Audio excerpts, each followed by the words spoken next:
welcome along to this week's edition of the Huddle Breakdown, where we are a person down. Laura having some transportation issues, and so we will welcome her back next week, hopefully when those are resolved. But you're stuck with me hosting again with my good friend Alan Morrison. We're here to review the Dundee United victory, the welcomed, comfortable, coasting, game state-driven 4-0 at home to Dundee United. And we're going to take a little bit of a look at the league, what's going on in the league. We haven't done that in a little while, certainly on this show. And then we'll close out with a little bit of a preview of Falkirk, which we're not going to get too deep on that because there's not a lot of time for people to consume that ahead of the game on Wednesday. So, Alan, how are you? Yeah, I'm all right. I'm all right. Yeah, thank you. Good. Enjoyed the game at the weekend, and I think that's important. I think we've had a period of kind of, well, as we've talked about, really sort of dissonance, which we don't need to get into because things aren't as they probably should be, right? I mean, and again, I come back to one of the sort of slightly misunderstandings I think around that lead to Celtic fans being, or some Celtic fans certainly being accused of things like being entitled, is that you know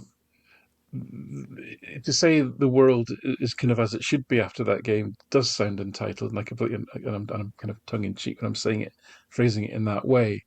But Celtic should be beating teams like Dundee United 4-0 comfortably at home because of the resource advantage. That's just football. That is how football tends to work around the world, and we know that it doesn't always. That's why we love it, and that's great.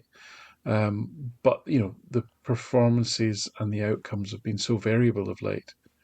Not just under Wilfred Nancy. It was going that way under Brendan Rodgers, and it was actually, although the results were generally favourable under Martin O'Neill, the performances were very variable as well. So it's been just a season really, and we've touched on this, and we'll touch on this again as we go. Yeah. We have a look at the sort of top of the table and the kind of the rolling averages, if you like. Just how absolutely bizarre this season has been. So to have something which was not bizarre, to have something which felt comfortable and safe, i.e., a 4-0 home win against a decent mid-table kind of side with virtually no alarms, creating plenty of chances, playing some really nice football in a style that you recognise. Yeah, this is my Celtic. This is how I've seen Celtic play over the last few years and be successful playing this way. Coherent, consistent, a 90-minute performance, dare I say. All of those things, as we enter a new year, and with, as we were touching on before we started, just with the state of, if I can get really philosophical, with the state of the world as it is today, it was just something comforting to have a performance like that was just kind of just nice and really good, and arguably, I wouldn't say the best performance of the season because we could probably have a debate about that and finer it away and probably check in a couple more, but certainly the most maybe dominating, most consistent over the 90 minutes, I would say as well. So I think all those things are good. All those things are a positive and to be embraced at this time, I think. Yeah, full agreement. Really enjoyable to watch. It echoed to me. I thought there were some parallels with the Falkirk and Kilmarnock games early in Martin O'Neill's first interim period, which were similarly like just overwhelmingly kind of dominant. Maybe not this degree. I agree with you. I mean, this one, Kilmarnock maybe was directionally. Falkirk gave us a little bit more of a game. I think that was 4-0 as well. But yeah, it was just nice to see the social mood uptick. So that was good. Well, let's start with some of the drivers. And you know us, we have to start with the opposition because it's the annoying conversation that people don't like to start with. So I thought they were kind of set up, understandably, I'll call it the rope-a-dope strategy, where, play kind of passive and defensive and deeper in the first half and then hope to save it up and ambush in the second half, which they definitely had success with on a relative basis in December. And those nasty game states. We finished those 2 goals, those 2 chances in the first half, and that kind of squashed their game plan. But what stuck out to you as far as was there any major changes that you noticed that in Dundee the way they set up, or was it kind of similar to what we saw in December? Yeah, actually, although they're the overriding sense that I had at half time, because I think Celtic were over 14 passes per defensive action, which is a high number. Normally that's around, just below 10 maybe. And that speaks to the amount of opposition pressing that's going on. So basically, what we're saying is they really didn't press that hard. They were kind of happy to sit in their shape, which was it kind of alternated between a 4 and a 5. I think it was set up as a 5, but it often seemed to end up being a 4 in the first half. They changed to a 4-2-3-1 at half time, but in the first half it was more of a 5-3-2 kind of shape. And they just were happy to sit in that shape, really. And, there's different ways to play Celtic. We've seen teams that press very aggressively and had a lot of joy against Celtic, especially disrupting Trusty and Scales in build up and putting pressure on Schmeichel as well. Um, and we know that, Engel, Satati are not great receiving the ball under pressure. So that sort of man to man orientation as well in midfield, along with a high press. Some teams have played that way and been very successful. But equally, a Celtic team that's shorn of a lot of quality in the final third, it's perfectly reasonable to just sit there in a nice shape and say, well, have you actually got the quality to break us down? Tanetki, we know, great at running with the ball. Low assist, low, terrible, terrible shooter, low assist rate. Yang again, good at running with the ball, but again, you don't get a huge output there in the final third. Maeda is either streaky or it's bouncing off him, or he's taking, in this case, to this game, taking fresh air swipes at balls throughout the match. So you would it's reasonable, I think, to play Yeah. like Dundee United did. Especially in January, they've probably maybe got a couple of injuries themselves. They've got a lot of games on. Just to sit in that nice shape and think we'll frustrate. It's no problem. We've got 2 up front. We can break quickly. But I think we pretty much overwhelmed them actually. But I would say that the slight negative in the first half was that despite all the possession, despite on the face of it having a reasonable number of chances, I think it was only something like zero point 0.9 xg at halftime. It wasn't as overwhelming in terms of chance creation. There weren't good chances being created, I would say. Although I think if Maida had connected with that ball from McGregor over the top, it Yep. might be a little bit different. So that was the only slight grumble. But then you score 2 goals from certainly the first one, the Yang from shot from outside the box. I mean, that was a good example of patience. You just wait for an error. The error being that Kamara got drawn into the centre, and therefore nobody was pressing Yang on the edge of the box. You had time to set, but even then, the ball didn't go anywhere near the corner of the goal. And I think it actually took a slight deflection to even closer to the goalkeeper. So I'm Yep. thinking his positioning probably wasn't good. So that's a little bit of variance, I would say, in Celtic's favour. But hey ho, Wilfred Nancy's probably looking at that going like this. But that's exactly what you need to break down that sort of defence. Yeah, and I've been on record. I've said it before. Back when Goodwin was at Aberdeen and got sacked, I think shortly after that so-called disgraceful Aberdeen performance where they almost got a 0-0 against us and we had the late winner. Oh yeah, Um, yeah. yeah, it was basically the same kind of setup, and that's given where we're at on the attacking third. I would say for at least, and you've just finished capturing your data today, so it'll be fresh for you. I mean, there were horseshoe of death adjacent elements within the first half hour in particular. But yeah, then you know, game state, you score a goal, and we talk about quality in the final third, and that to me was drenched in that second goal with Kieran Tierney. Hello, probably our best player, or at least right there as far as our best player, delivering a great ball. And thank God Arne Engels finished it. He's been due. I mean, I felt bad for him. His ability to score from open play has been, I'm sure for him, very frustrating. Over his full career, he's had quite a number of chances that he hasn't been able to finish off. So it was great. It was excellent finish, great, just goal all around.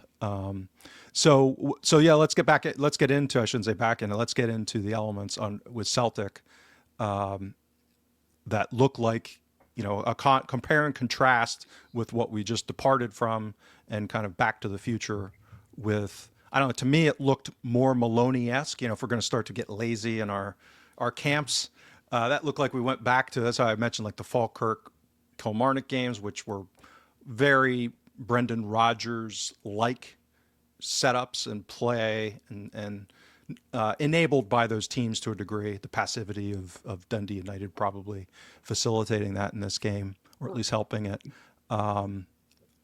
So relative to the more direct, stretched lines, get it out, of Martin and Neil's maybe tendencies. So how did you think all of that played out, and any trends that you saw? Well, I mean, first of all, I would say this is, in my view, a better performance than either of the other two 4-0 wins that you mentioned, because against Falkirk, it was really stark how direct Celtic went. And this is just basic passing stats. You're going from like 650 completed passes down to 450. That's a dramatic change in just emphasis on how you're playing. And also, Falkirk had rotated quite extensively for that match, and I think you have to acknowledge that played a part in their their lack of ability to kind of hurt Celtic. And Kilmarnock, as we've seen this season, I think it's just a really poor team. They've lost a lot of good players over the piece. Obviously, they lost Derek McInnes as manager. They lost some of their better players. So I think they were always going to be struggling, and that seems to be the case. It's already cost them another manager. So whereas Dundee United, I think, are a reasonably coherent team. They have a very distinct style of play. They're organised. They know what they're doing. They're fairly physical, fairly large team. They've got some decent threat as well in there. So I thought this was um, a better opponent than those two games, but also the way Celtic played really did remind me of Ange-ball. It really did, more than anything else, which is interesting, because as I say, Martin O'Neill, when he started out with that Falkirk game, the Kilmarnock game, it was noticeably, let's get the ball forward quicker, let's get the ball forward. This wasn't. This was really like the good old days. This was really like Ange-ball, peak Ange-ball, 730 passes. Press, we didn't have to press a lot because we had the ball all the time, but we won the ball back from, according to StatsBomb, like 45% of our pressure, which is an insane number. I mean, you'd never saw a number like that until this season, but that number is increasing because as pressing becomes more of a feature of each game. So that those two elements really, just the overwhelming possession, the overwhelming counter pressing, winning the ball back, and over the piece, getting up to over 3 xg, restricting Dundee United to no shots in the second half at all, not a single one. Now there were moments of danger. I think that they had. They got in behind. I think Trapanovsky came on. I don't know why he didn't start. He made such a difference. I mean, he got past Donovan 3 times on the left, and managed to get balls into the box, and that came to nothing. So there wasn't dangerous moments, and that's an interesting philosophical point as to. I think that's something that data doesn't capture well, is those moments that are dangerous rather than don't generate any XG from them, but XD, expected danger, and I think is a missing metric somewhere. Um, so not perfect in that sense, but the fact that Dundee didn't get a shot in that second half, I think was, as I say, was. And if I show you just these average position maps can be misleading. They're not always telling you a whole story, but they tell you some of a story. And if you look at Celtic's shape on the left hand side there, guess what? It's the 2-3-5. It's the classic Ange shape. So getting 5 players, getting 3 between the lines, 2 out wide, rest defensive. Three, one of the fullbacks inverting, the 2 centre backs holding. That's classic Ange, how he used to set up there. So I think that all, as I say, it reminded me of that in a nice sort of warm, fuzzy, comforting glow. The one thing I will say that kind of, you talked about it being a little bit horseshoey. The one thing I think that I will say of is that both Tunecki and Yang were able to get past their fullbacks on a number of occasions, and that not only made it exciting, that's the sort of thing that gets the fans off the seats. It gave it that piece of data, and it meant we were again like Ange-ball, we were getting to the byline and we're cutting balls back into that central position. So I think that's all to me was encouraging, really. And although it's encouraging because it was comforting because it was familiar, as I keep saying, if Celtic can play like that consistently, I get much more relaxed about the potential to win this league if we're playing like this. What I'd be a Yeah, bit nervous about is if we start to go a bit more direct again, just because we feel we have to get the ball forward, just because. yeah, and I think the way they ended up setting up, which wasn't surprising, and again, I think we're in agreement that it wasn't a crazy way for Goodwin to address the game. Is this was not the opponent or the game or the venue that's going to stress test our issues.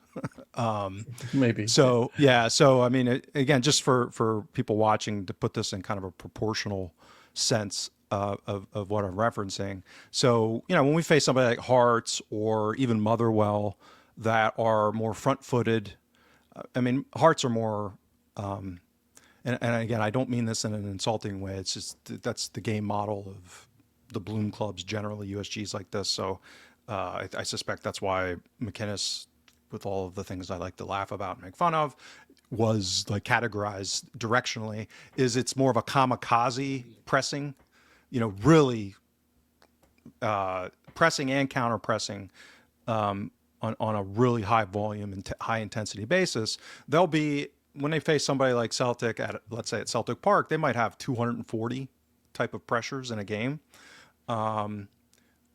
Falkirk, I think, at Celtic Park in October, that 4-0 that we were talking about was like 175. And I think this was like 130, 135 for Dundee United. So again, it just gives you an idea. I mean, we rarely face opponents that have that low of intensity in their pressing.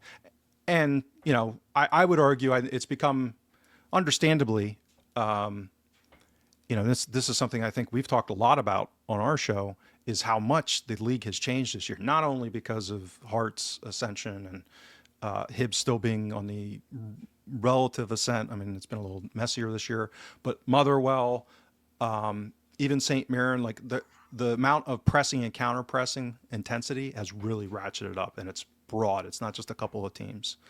But there's still this understandable, almost stereotype that Celtic's going to play a lot of park the bus teams, and we actually don't anymore.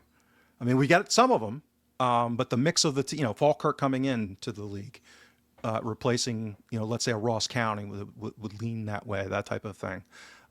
St. Johnston had changed under the current manager, but had historically been that more like that kind of profile. So this was a throwback in a sense. One of those teams that legit parked the bus, passive, trying to limit space by just piling in numbers and not moving a lot and not getting drawn out to allow for space around and in the box. So, so I'm skeptical that this will end up being a stress test versus those other styles, and we'll get into that with Falkirk. I strongly expect them not to be like that at home at Falkirk on their pitch. So we'll get into that towards the end. And any other thoughts? Well, let's talk about before we kind of go to the league backdrop.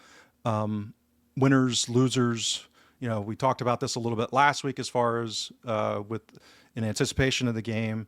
Somebody like McCowan who'd played a ton of minutes and had actually been pretty good under Nancy, goes back to the bench.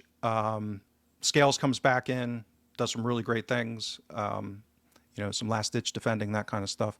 So relative winners and losers and how they performed, like who were the real standout performers in the data that you captured. So yeah, I mean, I mentioned Tinecki, and just through sheer volume of attacking output, he got my vote for boy of the match. I mean, and the fact that he only played 72 minutes, but by that stage, all the goals had been scored and the game had been won. So I think it's legitimate that even though he wasn't on for 90, he racked up the best numbers on a large range of categories. And yes, for me, he got his first assist, so I have to explain this one. So I think Nigren passes the ball to him, and Tinecki has a shot from the edge of the area. The goalkeeper parries it out, and Maeda finishes the rebound. So again, I've always used the old fantasy football definitions for assists. So a ball off the post or the crossbar that's put in by a player, or a ball off the goalkeeper counts as an assist. I know that's very generous, and I think I'm probably completely going in the opposite direction to the industry, which seems to have really refined down what an assist actually is. It has to be a a deliberate pass that is not deflected in any way to somebody who then immediately or scores. So I appreciate that, but I have this because I've been doing this for 10 years. I have this dilemma that if I suddenly change a definition of a key metric, how do we then start comparing back through history? So I'm kind of stuck with the same definition, just as well for Tunecki because he's now on one assist, which is remarkable. But then a day like he had there, where he's pinging the ball low and hard over across the 6 yard box He deserved on one. a number of occasions. Somebody surely has to get on the end of these. He's got 13 entries into the box. I mean, that's also an insane number. His dribbling skills were excellent. I mean, he was taking players out the game. That's really not that common in modern football, and he was doing it time and time again. So yeah, I thought he was terrific, and I'm so pleased for him that he looked confident, because I think he's taken an awful lot of really quite nasty abuse actually. Um, Engels is a funny one. I mean, this was actually the game. Interesting, really, Engels. So in under Martin O'Neill, I would say it's more of a 4-2-3-1 really, Hitati's not an out and out 10 in this system. He was more of I would say a bit of a hybrid, and Engels they were one side and the other, but sometimes it would be more of a kind of they would tilt a little bit, with Tatis swiveling in to be a 10 and Engels sitting back a little bit. So it was an interesting one. I quite liked the fact that it wasn't easily definable, that they kind of used their intelligence a little bit. I thought it was good. And Martin O'Neill's trying to get Engels to get into the box more, and again he's crashed the box to score another goal like he did at Hibs. And then that header that he had as well against Hearts, so that's good to see. I mean, I think he needs to be contributing more, especially the type of player he is, because he's neither he's neither a particularly safe kind of metronomic builder of play, nor is he a great creator of chances outside of set pieces. So he kind of falls between two stools in that regard. For the level of inaccuracy of his passing, you'd expect him to be someone who's taking a lot of risks and creating a lot of chances, but he doesn't really, outside of, again, of set pieces. But I think he probably will enjoy playing under Martin O'Neill, because Martin O'Neill will be quite happy for him occasionally, as he did in this game, to be smashing the ball through the channels, or trying to curl one in behind for Maeda to run onto. I think as we've said many times, that's probably his most noticeable standout attribute as a ball playing midfielder, which in a Rodgers system is largely redundant, of course. Right. But I think under Martin O'Neill, that slightly more directness, I think, will be encouraged. And then if he's going to add crashing the box to his game, and because he's a big guy, he's not like a small, he can. And we've seen those headers against Hibs and Hearts. He can be brave in the box. So and that finish from Tierney's shot was excellent. So, Mm. I want to see more of that. And interestingly, this game was his busiest game. So I'm not saying it was, in terms of quality, his numbers weren't particularly outstanding, but it was the game in which he has been most involved of any Celtic game this season. He had more touches in this game. So again, one of the features of Engels is he doesn't really get on the ball that much either, on top of all the other things that we've talked about. So if he's getting more involved, becoming more part of the play, I think that's all a good thing, because he's a good player. So that I think that was definitely a feature. I think Scales slotting back in after clearly, looking well out of sorts and head gone type of thing, a little bit in the last few weeks under Nancy, to take his place back in the team. And a lot of capital has been made of the fact that Trusty balls up, and Scales was in proximity to be able to save that situation in the first half. And you know would that have happened in Nancy's three at the back type of thing? I think we can all play that game. If I'm honest with you, we can all play that game to some extent. So I'm not minded to look at it in that sense. I'm more would just give credit to Scales for stepping back in and being as proactive as he was, and generally being his kind of normal, fairly solid self as he has been most of the season. So that was a positive. The two wingers, as I mentioned, Maida's game was a little bit bizarre. Again, he suffers a as bit. they I are think, apt to be at times. yeah, and then you get this weird thing with him because he's kind of fairly. Well, he kind of has two modes, doesn't he? He has kind of nonchalant and he is really angry. He suddenly starts kicking people. And, when he kept swiping at the ball and missing and he kind of looks nonchalant, everyone goes, oh, his head's gone. He doesn't want to be here. He's wanting to do something. It's all this sort of nonsense. Whereas exactly the same body language, exactly the same facial features, and he scores 3 goals. It's like, oh, it's just Dizan. He's a bit mad, isn't he? So don't take that too seriously. I think he just had one of those games because when his timing's off, it's off, right? He's not one of these players that can rescue it with a plucking a high ball out there with his toenail type of player. He either connects or he doesn't. There's no in between, and he definitely had one of those days. So because I think even his goal when he scored it, he was a bit like sort of, oh for fuck's sake, Yeah, thank God. yeah, he was kind of almost a bit sheepish about it, I imagine. So yeah, um, so yeah, he we know the issues. It's interesting. People kind of concluding that actually his best, and I'll hold up my hand up. I've always said play him as a striker. I do wonder if it is really his best position. I think coming off the left may well be his best position. However, his goal scoring record from centre forward is excellent. So, you put him in the middle, he does score goals. Yeah, it's I always qualify it conditional on which system, which style of play. If he's the hold up striker as a false Yeah. nine, forget about it. I'd rather have him on the bench than doing that in many regards. Whereas, if he's going to be the focal point, staying between the sticks inside the penalty box to basically do what he did in his goal, and sometimes get on the end of chances. Hopefully, be there for more of those, Taneki crosses in the proximity to finish some of them, that kind of thing. So yeah, no. Last thing I'll say then is, I mean, so a lot. When you went through all of the positives there, I kept, because I'm a jerk. I'm checking off. Wow, Angles was on the ball the most because no one was guarding him. There was no man marking of the midfield. It was it was one of those games where the way that the opposition lined up, Trusty and Scales were fine on the ball. Well, no one was doing anything to mark the guys in front of them. They were wide open to pass to because they were letting the wings basically be unencumbered. I mean, they were not trying to deny passing lanes out wide. They were, like as we said, with the passivity. So this is, I get it. And it was, I mean, it's just on its own as an entertainment and an experiential game. It's just we get back to this issue of what does it mean going forward, and has anything really changed, kind of thing. And I think your point on, and these things are fluid.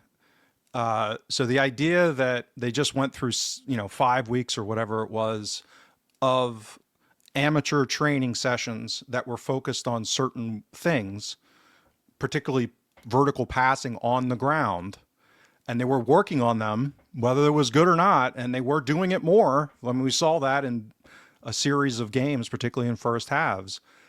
Your observation that it looked like Ange-ball, that is the hybrid. Ange-ball was the hybrid of Nancy ball with Raj ball. I mean, so it'll be interesting to see how much of that persists, or if it kind of, dies on the vine, so to speak, as training shifts and as people fall back into their priors when they're stressed, right? So again, this was not a stressful situation.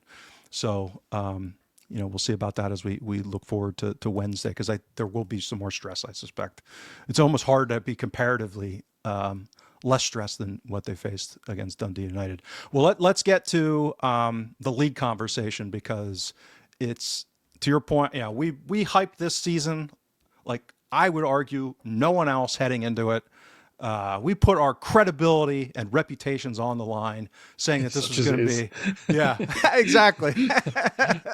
Our name is mud, and we lived up to it. But no, we were really hyping it, expecting this to be kind of a wild and crazy. Now, my thought was it was going to be competitive. I didn't expect it to be this nuts as far as the nuances of why it's so competitive.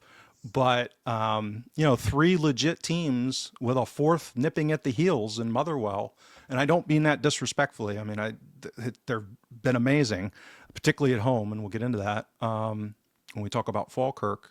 Is it's just a great race. I mean, to cover this, to talk about it, to analyze all of the teams involved. This isn't your usual January. We're recording on January 13th, looking towards the run-in of the last, 16 games or 17 games, depending on the team. So let's take a look at your graphic here and get like an anchoring on the three front runners. And again, no disrespect for Motherwell here, but from a points perspective, where things are at. We've got the three main contenders and the top three in the table. So if you want to explain the chart to both Yeah. people viewing and listening.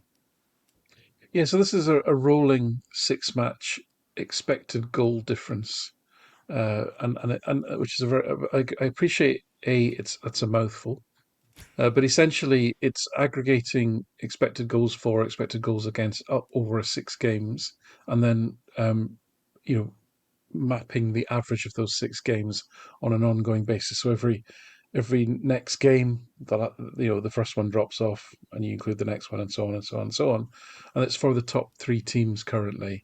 Now, this is clearly very reductive, right? Because we're not claiming, and never have claimed, that XG is a magic bullet that explains football. It's just a one of what could be many guides, but it's common currency. It is reflective of, you know, quality of chances, both created and conceded. Therefore, it does speak to, at some reasonably superficial level, admittedly, to the quality of your attack and the quality of your defending.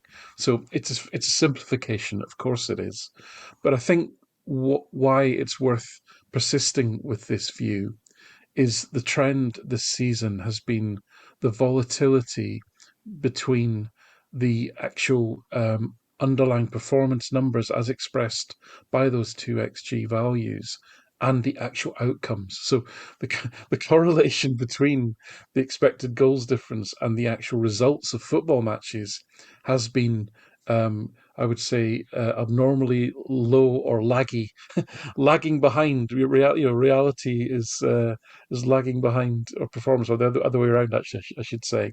So, for example, meaning that Hearts started the season like a train as far as results were concerned, and were unbeaten in their first whatever it was. I can't remember how many, 13 games or something like that. But if you look at their underlying XG numbers, they were okay, but not spectacular. And then they kind of peaked at a point that Hearts started to drop points. So they started to draw games and even lose one. And at that point, they reached their peak XG difference. Again, it's on a rolling basis. So it does reflect back the last six games. And then as they recovered from that little mini stutter of drawing a few and losing one or two, and they started to win again, their XG differential is absolutely tanked to such a degree that it's actually negative, as in their expected goals scored for is less than goals conceded on a six-game average. So it's not just like one game; it's over on a six-game average, and that's where they seem to have almost settled over the last three matches, and yet they keep winning. Similarly, with the Rangers, more predictably under Russell Martin, it was obviously a very low differential to begin with, and it was getting worse. And it probably does vindicate the decision to get rid of Russell Martin and go with Danny Role. Danny Role then, his numbers kind of, it took him a while to, as you would imagine, as it was absolutely normal for a new manager, for it to work through. Then they improved dramatically Although at the time that they were improving dramatically, the results weren't actually that great. They were drawing a lot of games, they were losing some, and then over the last few weeks they've started to win all the time, but their XG differential has gone down. So it's now at a level where it's actually below that one XG differential that we say is probably the minimum you need to have to probably even out some of the variance factors that are inherent in football. And then you look at Celtic, and it was gradually decreasing and actually quite volatile and on a downward stretch under Brendan Rodgers. It then tanked under Martin O'Neill before sort of leveling out a little bit around about that one XG difference mark. It then, and I'm sorry to again upset people. It then started to improve a bit under Wilfred Nancy, and is now we're now hovering around this 1.5 XG difference mark, which is what if you're over 1.5 xg, i.e., you're generating 1.5 xg more than your opponent every game for 6 games in a row. If that's your form, you're probably going to win the league if you keep on anywhere near that Yep. level. So that 1.5 line is important. Think of that as your title-winning form. Think of your one xg difference as your bare minimum, and then you look at where Hearts are, and then you take all those things together, and you think about what is popular sentiment about the league. Hearts are flying. Danny Roll's a genius, and Celtic are in crisis. And yet, actually, on an XG rolling basis, in terms of, Celtic would be having the slightly better trend at this moment of time. Now, those that hate data, of which there are many people, would just simply say, well, that just shows you it's all a load of bollocks. But of course, hopefully our dedicated listeners and what have you, and people that study this know that that isn't the case. Just because it doesn't match reality doesn't mean to say that it's bollocks. It just means that there's a very interesting story to tell. And I think all this exposition that I've just given you, I'm now going to hand over to James, who can then explain to you what some of the dynamics are behind why this disconnect from reality to expected performance is so severe this season, probably maybe more so than what we've ever seen. And the one thing I'm hoping that we're going to talk about, which I think we should probably mention, is set pieces. But I don't want to spoil the story. James, what do you think? Yeah, Why is yeah. it so bonkers? Well, I think it's partly bonkers because of lack of familiarity with parity. So it feels so much more bonkers because we're not used to a league where there's jeopardy in more games than not. I mean, I think that's a big part of it. I think that, that this also speaks to, when we do things like averages, in analyzing this kind of stuff, oftentimes you also want to add in some type of volatility measure with that. So, because by definition, a rolling 6 game average is smoothing things out. So you can have a volatile path to the same 6 game average or a steady path. So I think that there's more volatility because there's more parity, so that the rolling averages aren't really picking that up. So that's another aspect of this. The other thing is I would say is that what XG is this based off of? Is this Opta? It's Opta, yeah. Opta, yeah. So this is depending on XG models, depending on a style of play and specific game sequencing. If you have a lot of games, if Dundee shells the ball 5 billion times in aerial crosses against Hearts in the second half, like they just did, there's going to be a huge difference in the, let's say, StatsBomb XG model versus Opta in those scenarios, because it's not, I would argue it's probably better. Generally speaking, if it accounts for more factors, it's going to be more accurate and reflect more of reality. So it's really an issue of you need less sample size in order to wash out the noise. That's another way to think about it. So I think that's also a factor playing out here. And this is why I sound like a lunatic at times to people, is because I focus so much on quantifying the randomness. And I've spent a lot of time, particularly the last 3 years, working on that, is thinking about things through the lens of, okay, it's random. Let's not misattribute it to the stuff that it shouldn't be misattributed to. And I think that happens systemically all the time, through either bad statistical analysis, but also, I shouldn't say bad, lower quality statistical analysis, and or narrative. It just comes up through kind of common dialogue and discourse about what's going on. So you throw all those three factors in. Shifts in. Again, it was in our chat area on huddlebreakdown.com. Because you and I talked about it with Graham Spears last week about our two tripwires on the Derek McInnes, Tony Bloom experience were going to be whether Shanklin came back and whether Gordon was the number one keeper kind of going into the season as the plan. So people were giving me a little bit of good-natured ribbing when Craig Gordon makes a world-class save, which it was. It was a great save. It certainly was. Right, but that's the kind of thing. If he doesn't make that save, this is the kind of game, or if the shot is just 4 feet higher, where it's tougher for him to get to it, or whatever it might be, that goal goes in. It's not saying that reality was different. Is it more likely than not that shot doesn't get saved most of the time? So incorporating that kind of randomness, there's randomness that Craig Gordon could control, but the guy who shot that ball, he couldn't control that Craig Gordon made a world-class save on it. So that poor schlub is a scumbag who can't finish. And it simultaneously, Craig Gordon is a world-class keeper again, and he should be starting for Scotland in the World Cup, right? Well, I would argue that quality analysis would probably land somewhere in between there. And so that's what I spent a lot of time is trying to, decompose and attribute accurately both the controllable stuff and the uncontrollable. And those things kind of swing around, and the sequencing of, you have 4 games in a row where the opposition keeper's throwing the ball in the net. That just kind of happens. Or you have, 4 games in a row where they stand on their head, and that's just randomness. It's nothing that anyone can control. And that's why you get these divergences between outcomes versus things like XG differential, because XG differential is not measuring that. It's measuring something different. It's just measuring quality, relative volume and quality of chances. It's as simple as that. And that tends to correlate with goal scoring with this randomness mixed in.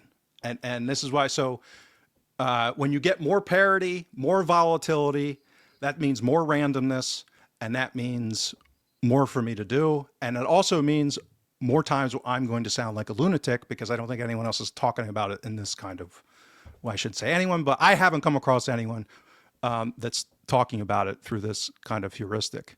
So let me stop there, and then we'll get on to set pieces, because I think that is a huge part of the conversation too. Absolutely. So I wanted to focus on that because I think that's a real feature of this season, not just in Scotland. I mean, huge discussion on, in the English Premier League.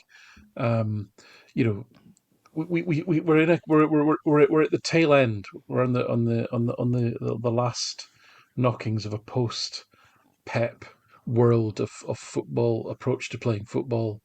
We've had the gegenpressing antidote to sort of Pep ball, and we're now entering this realm of high intensity pressing, almost across the board, more direct football, less playing out from the back.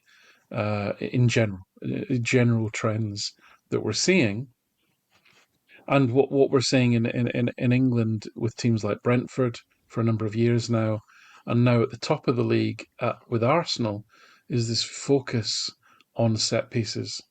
And if you look at if you think about that in the context of an expanded Champions League, it kind of makes sense because, as we've seen with Wilfred Nancy, and I think there's some fertile and good faith debate to be had, not now, maybe at the end of the season when we think about new managers to be had about, the Liverpool this season. I keep coming back to that because I think it's a fascinating case study in the fragility of team shape and setup and personnel, and how you go from a team that runs away with the league one season, spends a ton of money on attacking talent, and then is objectively far worse the next season, that's a fascinating story, and it involves understanding quite subtle changes in shape and personnel, which is a salutary lesson when you come into a football club and try and change quite a lot quite quickly. We could, but as I say, that's for another day. But the point being is that if you change shape, you buy in lots of new players, and you change shape, for example, or change the way that you play, you're going to need a lot of time on the training ground for those things to land. Probably, you know, I mean, Reasonably. I know there's reasonably. I think it's a reasonable expectation. I think the Liverpool experience is a good example of that. We've seen Motherwell, but again, I would argue it took them 6 to 8 weeks actually to start playing reasonably coherently. Um, they had a nice little League Cup group of lower league teams to practice against, and then they drew a lot of games. So before they started winning, actually took quite a long time. So even they took quite a long time. Now, why do I mention all that again? The reason I'm mentioning all that is if you think about the top of the game, teams at the top of the league that are in Europe, there's so many more football matches now. That we've got internationals, they've got the Nations Leagues and the World Cup qualifiers and all that. You've got the expanded Champions League. Um, these teams like Arsenal, Manchester City, Liverpool, they can get to the League Cup final playing virtually their reserve teams, etc. There's huge numbers of games going on. So practicing subtle changes to attacking patterns and so forth takes a long time, and you don't have the time to do it. What doesn't take a long time? Practicing corners, practicing throw-ins. These things do not take a long time. They're not complicated in and of themselves. You can probably, in a half an hour training session, you could probably take like, I don't know, 30 corners or something. You could do a lot of work in a short period of time, and it's not too intensive on players' muscles, not a lot, too much in terms of sprinting and in terms of intensity. And so it kind of makes sense that teams do that because pressing's so effective. Everyone is now an athlete. The pitches are beautiful, so people can play out and trust their touch. Where are the margins now? Because you can't gamble on, oh well, our pitch is crap. We can force mistakes. It's like set pieces are the sort of neglected area of where margins can be found. And so this is a very long-winded story, but there's two aspects to this. We'll come back to the league in a minute, but in terms of the story that I've just laid out there as far as expected goals differential, expected goals models were built in the time of, the paradigm of football was generally pet ball, right? There weren't on a relative basis, there weren't a huge number of set pieces like there are now. There weren't teams their sole purpose is to spend 5 minutes setting up for a corner, like killing the game in terms of taking the air out of it and making this corner a big event, and having everyone calibrated to within an inch of where they're going to run and who they're going to block and where the ball's going to go and all this sort of thing. XG models were built at a time when the ball was probably in play a little bit longer, and teams were trying to score goals from open play. So I do wonder if what we'll find over time, because most XG models will be will be recalibrated, season on season, as more real goals are scored, more real shots are taken. So I wonder if we'll see the value of a header from a corner slightly increase as time goes on. Maybe it's a little bit undervalued, and that brings us back to the story in Scotland, because it's very interesting that the three teams that you would say, and we'll come to Falkirk because they're a very interesting case. They've actually changed their style quite significantly, and that's a really interesting story. But certainly Motherwell and Celtic, who are the two teams in the league that play more sort of traditional, let's call it pet ball, that paradigm, have really struggled to score goals. Now, there's reasons for that in terms of the quality they've got in the final third. And then the teams that are outperforming the XG models to almost a ridiculous degree are Hearts and Rangers, who, really focus on set pieces. Now, that just might be in that small sample that I'm mixing up correlation and causation, or there might be a little bit of something in that.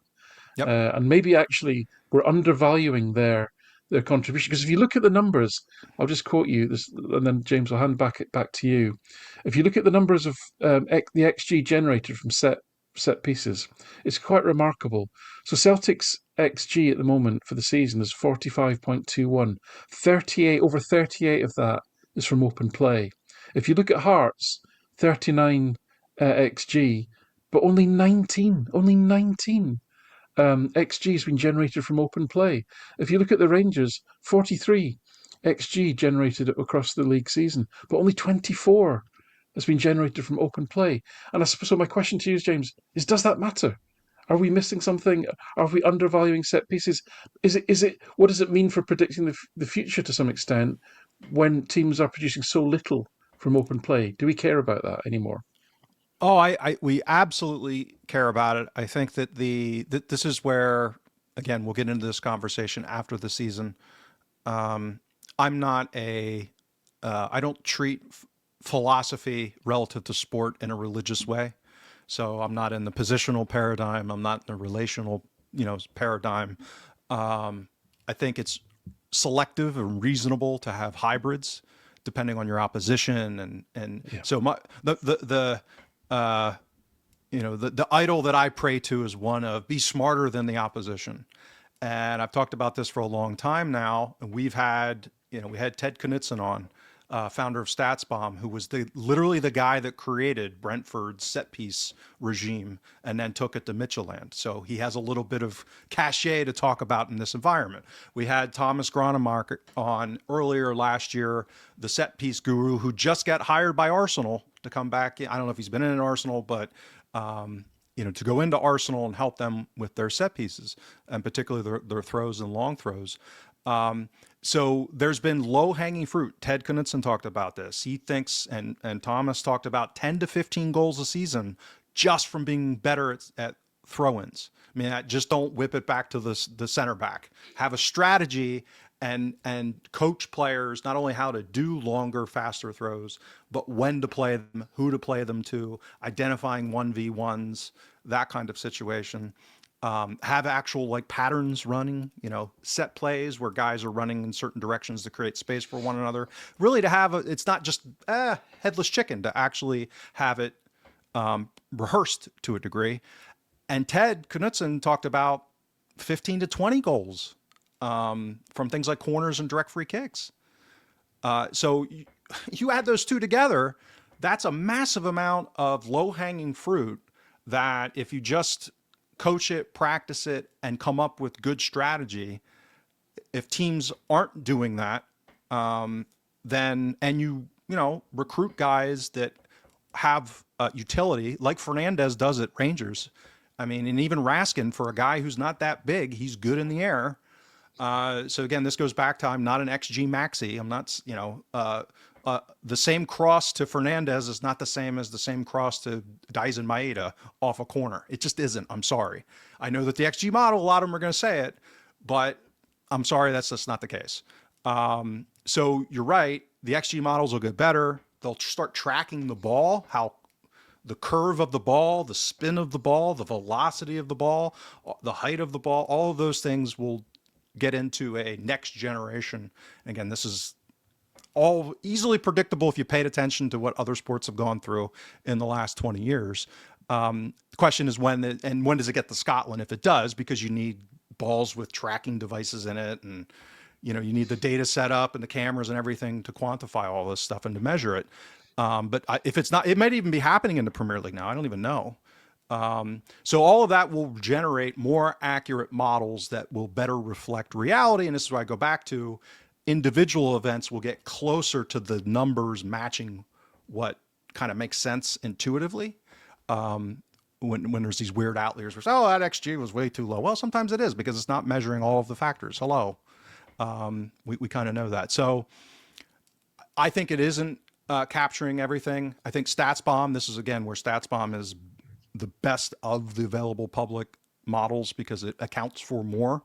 And I think that they're going to show different XG for set pieces than, let's say, Opta is for Hearts and for Rangers, because they are just running it better. I mean, they're getting really good on set pieces. It is a huge weapon, and this is why there's two low hanging fruit that are settled science relative to gaining competitive advantages. And Celtic don't appear to be doing either of them. One is an advanced, regime heuristic on set pieces, and the second one is load management. stop overtraining your players. Like Luke Bourne was on the guy who is from Redbird Capital, and he's worked in the NBA. He's worked in, AC Milan, Toulouse, very well respected. He was on the Training Ground Guru podcast back in, I forget, over the summer. And he was taught, one of the things he mentioned was, I mean, I'm paraphrasing, but this shouldn't really be controversial anymore. If you play on Wednesday and you have a game on Saturday, the players should basically not move on Friday. Like, and guess what they could be doing, Alan? They could be in the conference room going over what the set pieces are, because you don't need to fit. You just you line up here, you line up there, you do a pick and roll, you do a staggered pick and roll. Like, that all can be trained. I mean, that's what the NFL does now. I mean, these guys have playbooks. These aren't rocket scientists. These guys are normal people that have playbooks that are hundreds of pages long that they have to memorize and read and react and do all this stuff. So that's kind of low-hanging fruit. That's not advanced stuff. That's just like, if you're smart, you're doing it now. And if you're not, you're not. And if you're not, you're ripping hamstrings and rupturing tendons and conceding way too many scoring goals from corners. Yeah. So yeah, I mean, listen, but also by the same token, a header from a corner is never going to move from a 0.05 xg chance to a 0.3 xg, right? So that's not going to happen, right? So no. I still think that you are better set to smooth out the vagaries and randomness of football by creating more from open play than you are relying. Yes. I think it's astonishing the degree to which those two teams are relying on set pieces. And that is why I would argue they're still vulnerable. Yeah. And this is, I actually didn't say this on the Spears podcast. I had it in my memory bank to reference it. But if you look at Hearts, and this was before the game against Dundee, by the way, so it's probably even worse now. And again, they had a red card, so not a surprise for almost a whole half, or more than a whole half. Is their open play XG difference was pretty much the same this season so far as it was under Critchley's term, his tenure at Hearts. So, and again, this comes back to my attribution framework of what the Venn diagram, sorry everybody, of what managers can actually control. How you perform in open play and your game model and who you select and what the tactics are, and you have Beningame and Devlin both in your midfield, maybe that's not going to help your chance creation from open play. It's going to, have a lot of counter pressing and that kind of stuff, but they're not turning that into chances from open play. And a lot of what Hearts are creating is set pieces. They hired a set piece coach. So you get credit for hiring a set piece coach, but so I think the things that, and this huge influx of talent that they've had, so he's got all of these better players, and you're still generating the same XG effectively from open play as what Critchley did. To me, that suggests that what the manager can actually control, even, indirectly, but have some agency in, there's an issue there. My fear that Rangers have been on the ascendancy is I see a methodical approach to addressing problems from role. And yes, making mistakes, again, sound familiar, but he's been given time and he's slowly but surely addressing things. And now they have a window and look like they're recruiting to probably address some of those chance creation issues. Because even if you look at, some of the smarter analytics accounts, Joshua Berry at Rangers Review, he was excellent. A couple of other ones this is not like some secret. Rangers have had a major problem creating chances in open play. So that's the risk I think we face, Celtic, is that if Rangers continue on the ascendancy and fixing some of these issues, and I say improve, because they're not going to revamp the entire team. Kasama's not going to magically become a great final third decision maker, just like Taneki's probably not gonna, right? So these guys are kind of who they are, and they have strengths and weaknesses, and so they'll probably add a couple of guys that will help in that regard. And I don't see any evidence that we're going to fix our set piece stuff. Um, See so, any evidence we're going to fix anything. well, But listen, let's move on to Falkirk then. yep, We're nearly at the hour. yep, Um, so very quickly, very very interesting team. So Falkirk came up very much playing a style of play that was sort of classic, Guardiola-esque football, play out from the back, possession-based football, keep the ball on the deck. They'd steamrollered through two leagues playing that way, and they started playing that way in the Premier League, and it didn't go well. They were conceding plenty of chances, and they weren't scoring that many. So what John McGlynn has done, which I think is fascinating, is he's quite radically changed the way Falkirk play. Still elements of they will try and control the game where they can, but he's basically turned them into a counter-attacking team, and he's done it. He's done it very quickly and very efficiently. So this is a really interesting story and a real testament, I think, to John McGlynn's qualities as a coach. The second thing that they've done is that he wanted to give the players that had won two promotions in a row a shot at playing in the top league. It kind of, again, as I say, didn't work out. So he's gone down what I'll call the Ross County model of bringing in loanees, young players from teams like Leicester City, Manchester United, Swansea, etc. Mainly in the attacking, mainly in the attacking areas, but also some defenders. He's quite well served for midfielders, and they've just given them an energy and a different dimension to what they had, while still maintaining the core of the players that have been successful in the lower leagues in the last two seasons. But as I say, when you look at the style of play profile here, all the green ones are perhaps a little bit of a surprise if you'd watched them over the last sort of three seasons, in that they actually play the second most long balls in the league now. That's incredible because they go early. They've bought pace at the top end of the pitch, and they go early at it because they sit quite deep. Falkirk. They don't push up. Their centre backs are not particularly quick, so they'll sit deep, but they'll go early, and they'll try and hit the quicker players. Calvin Miller's still there. He's probably their top player as far as attacking output is concerned. But as I say, they've invested in a number of younger players on loan who also give them that sort of dynamic.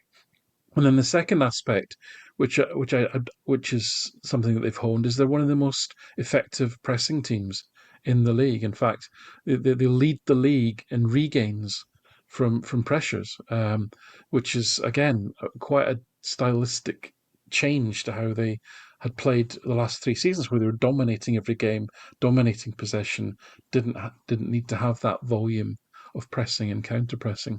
They've turned into, as I say, a very effective team in that sense.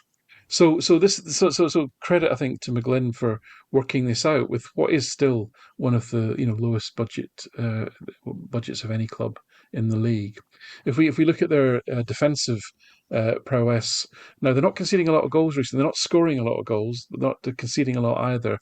They're pretty solidly middle of the table, I would say, in terms of all of their defensive performances. The things that are kind of green and red, what do they tell us? Well, the first thing is that Scott Bain, bless him, is just having an outstanding season. He's ranked second in terms of the value that he's adding.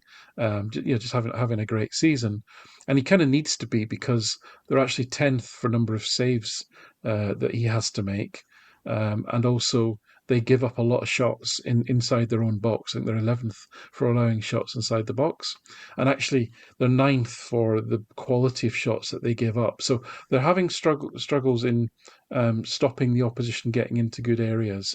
And they're kind of relying on Bain to be the one so if I'm digs them out of a hole. So if I'm being a little bit unkind, or I've got my Martin Murphy hat on, maybe they may be due to concede a couple, Uh, maybe. yeah, let's hope so. And in the attacking sense, they have struggled recently, but they've managed to at least in their struggles to score goals, they're not conceding too many. So here again, where again they really stand out is in counter-attacking shots. Again, this is not how Falkirk played the last 3 seasons. They did not need to do a lot of counter-attacking. They dominated teams with the ball, but now they lead the league in generating shots off of counter-attack. So that's a warning for Celtic right there. And they do get the ball, and this does speak to their problems because when they started the league season, the only players they'd brought were Bain, who's obviously been a great success, and Brian Graham, who's 38-year-old, and he really provides that sort of big lad up front option. So they have struggled to get a striker who will score goals for them, and that kind of is reflected in the fact that they do get into the final third a lot, but they just are not able to convert that into high quality or even a high volume of chances. And the other thing is, which is good news for Celtic, is they're the worst in the league for generating chances off of set pieces, which we'll all be pleased about. No doubt that sets them up nicely for a corner goal tomorrow night. So attacking wise, they do struggle. But they sit deep and they'll hit you quickly on the break, and they're very efficient in their pressing. So this is again, it's all that profile that I've talked about there speaks to a very well coached, very well organised team who've adapted to this league superbly and are performing at a level that I didn't expect when they first came up, and they just thought they'd sort of muddle through playing the same way with the same players. They've learned fast and they've adapted accordingly. Would you dare to say that they've been smart, Alan? Oh, that's that horrible Yeah. word. Yeah. Well, Um, again, John, this is the season. I think we talk about trendy managers, modern managers, managers who are smart, managers who adapt. We got a lesson off of Gasperini with Roma. The guy's 67 years old, right? And he's revolutionized football. Well, his journey to revolutionize football was spent in many, many years in jobbing in lower leagues, Italian clubs to get to the genius he is today, right? And yep. similarly, John McGlynn. John McGlynn's being a kind of, a workaday manager who I don't know what age McGlynn is now. He can't be far off 60. Who's being an innovative, clever, smart, coach with a team of limited resources in this league. I mean, brilliant. Great credit to him. Well, and that's so. This is another kind of red herring that gets bantied about. It's not as if there weren't really smart, effective coaches before data became a thing and analytics and all of that. I mean that the fact that teams are reverting back to going long and punting it into the dice zone, which again, if this is part of my concern, if you see what Rangers are starting to do now, they're taking almost all their free kicks long and dumping it into the dice zone, and that creates chaos, second balls in an area of the pitch where that usually skews favorably towards the attacking team. That's why people do it. That's why Barnsley did it, that type of thing. So you turn even a long, a 50, 60 yard free kick from Jack Butland, launching it up into that zone outside the box, is a set play. It's orchestrated. It's rehearsed. It's not just kicking the ball anymore. I mean, that's so. But back to so. I don't know where Falkirk are on the dial as far as as we would call it, modernization. But you can still have really smart coaches that are really doing smart things in the absence of that. It doesn't, they're not mutually exclusive.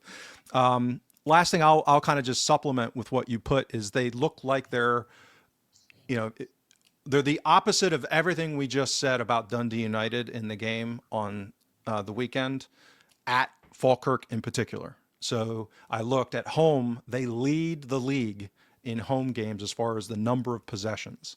So that means that it's like a 50-50 possession game, and there's a lot of ping-ponging going on.